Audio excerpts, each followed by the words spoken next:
అయోధ్య సభలో ఒక గంభీర శబ్దం వినిపిస్తుంది. అది విశ్వామిత్రుడి స్వరం.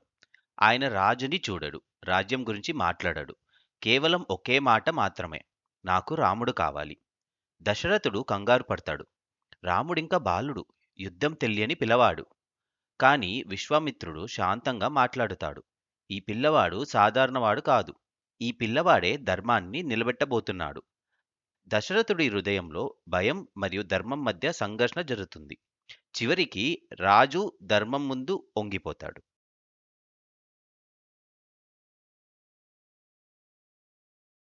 రాముడు ముందుకు వస్తాడు. భయానికి చోటివ్వడు. తండ్రి, మీ ఆజ్ఞకు అతిరిక్తమైన ఆనందం నాకు ఇంకేం లేదు. లక్ష్మణుడు కూడా వెనక అడుగు వేయడు. అన్నని వదలను అని కాదు, ధర్మాన్ని వదలను అని. అయోధ్య గడపలు దాటంగానే రాముడి జీవితం మారిపోతుంది. అరణ్యం అంటే కేవలం చెట్లు కాదు. అది ఒక జీవితం. ఒక పరీక్ష. ప్రతి అడుగులోనూ రాక్షసుల భయం. ప్రతి రాత్రి యజ్ఞ అగ్నిని కాపాడాల్సిన అవసరం. విశ్వామిత్రుడు రాముడికి దివ్యాస్త్రాల గురించి ఉపదేశం ఇస్తాడు.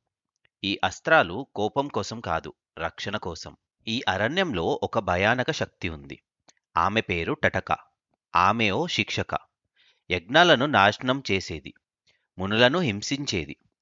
రాముడు అడుగుతాడు, ఒక స్త్రీని చంపడం ధర్మమా అని. విశ్వామిత్రుడు చెప్తాడు, అధర్మ రూపం ధరించిన వారికి లింగభేదం ఉండదు అని.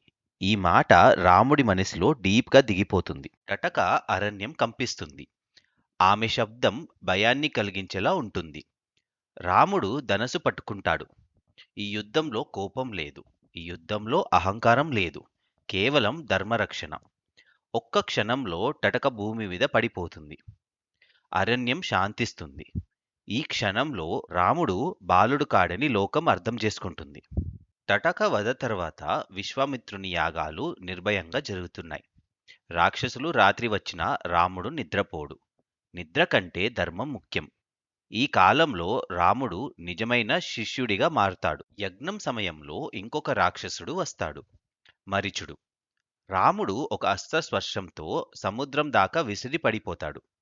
రాముడు చంపడు. He kills only when needed. ఈ క్షణంలో రాముడి గొప్ప గుణం తెలుస్తుంది.